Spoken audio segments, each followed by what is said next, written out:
Olha, em 1973, o filósofo francês Michel Foucault veio para o Brasil e deu uma série de palestras que, sério, abalaram o jeito que a gente entende a justiça. Nessas conversas, que ficaram conhecidas como A Verdade e as Formas Jurídicas, ele jogou no ar uma pergunta que ecoa até hoje.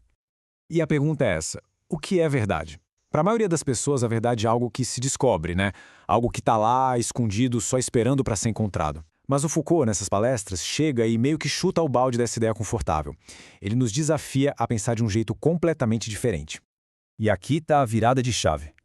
Inspirado por outro filósofo, o Nietzsche, Foucault diz o seguinte: o conhecimento não é descoberto, é uma invenção. Para ele, o saber não nasce de uma busca pacífica pela sabedoria.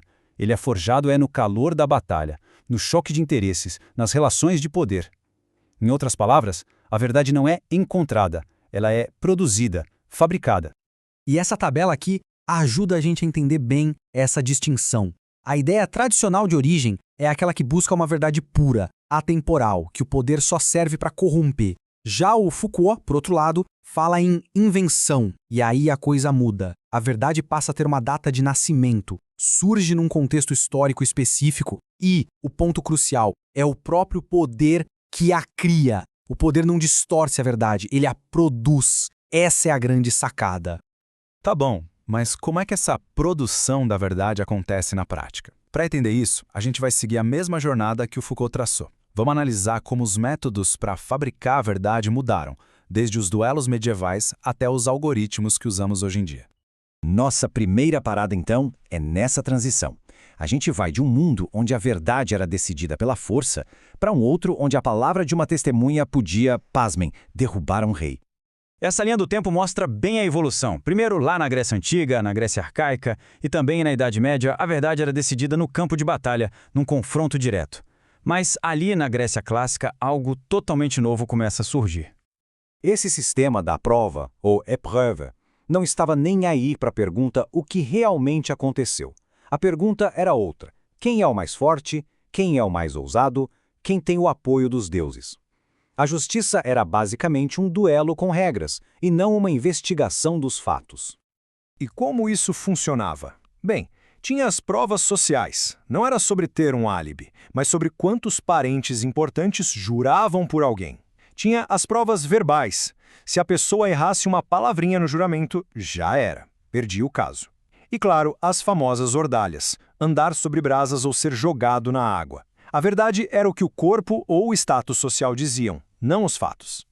E então uma grande mudança acontece. Foucault analisa a tragédia de Édipo Rei não como uma história sobre o inconsciente, como Freud fez, mas como um drama jurídico. É a história do nascimento de uma nova forma de saber, o inquérito. E essa frase ilustra perfeitamente essa mudança. Édipo, o rei poderoso, não é derrotado pela força, mas pela verdade. Uma verdade fragmentada, guardada na memória de um mensageiro e de um velho pastor. Pela primeira vez na história do Ocidente, o testemunho de quem viu se torna a arma mais poderosa. Mas essa nova ferramenta, o inquérito, logo seria capturada e transformada. Vamos ver como o poder se apropria da verdade para criar um novo e sofisticado mecanismo de controle. Na Alta Idade Média, o Estado, através do rei e da igreja, assume o controle. O crime deixa de ser uma ofensa entre duas pessoas e passa a ser uma ofensa contra o soberano. O Estado não é mais um árbitro passivo. Ele se torna o dono da investigação, o acusador e o detentor da verdade. O inquérito vira uma ferramenta de poder centralizado. E então, lá pelo século XVIII, acontece outra mutação. A pergunta do poder muda. Não é mais só sobre um ato que já passou, o que foi feito. A nova pergunta é contínua, voltada para o indivíduo. Quem é essa pessoa? Qual a sua natureza? É perigosa? Nasce o exame. O modelo perfeito para esse novo poder é o panóptico de Jeremy Bentham, uma torre central de onde um guarda pode ver todos os prisioneiros sem que eles saibam se estão sendo observados naquele exato momento. O resultado? O prisioneiro passa a se policiar o tempo todo. A vigilância é internalizada. E aqui vem o pulo do gato. Foucault argumenta que esse mecanismo não ficou restrito às prisões. Ele se espalhou e se tornou o diagrama de poder de toda a sociedade moderna. Nós vivemos em uma sociedade disciplinar. As escolas, as fábricas, os hospitais, todas essas instituições funcionam com a lógica do exame. Elas observam, registram, classificam e normalizam os indivíduos. Produzem um saber sobre eles, notas, prontuários, fichas de produtividade, para criar corpos dóceis, úteis para a economia capitalista. E isso nos traz diretamente para os dias de hoje. Se Foucault estivesse aqui, ele diria que o panóptico nunca foi tão eficiente. Onde está o panóptico hoje? Ele não precisa mais de muros de tijolos, não. Ele está no algoritmo, que examina constantemente os gostos e comportamentos de cada um para manter todo mundo engajado. Está nas câmeras que vigiam cada esquina, um olhar anônimo e constante. E está no score de crédito, um exame contínuo que produz uma verdade sobre o valor e a confiabilidade de alguém. A sociedade é examinada o tempo todo. Então, qual é a conclusão de toda essa jornada? Se a verdade não é neutra, se ela é produzida pelo poder, o que pode ser feito?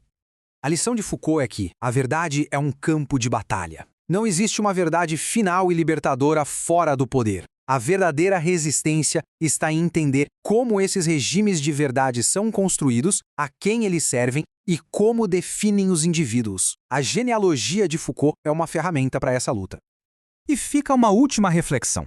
As verdades que nos constituem, diagnósticos médicos, históricos escolares, perfis online, de onde elas vêm? A serviço de qual poder elas operam? Fazer essa análise é o primeiro passo para, talvez um dia, inventarmos novas formas de ser,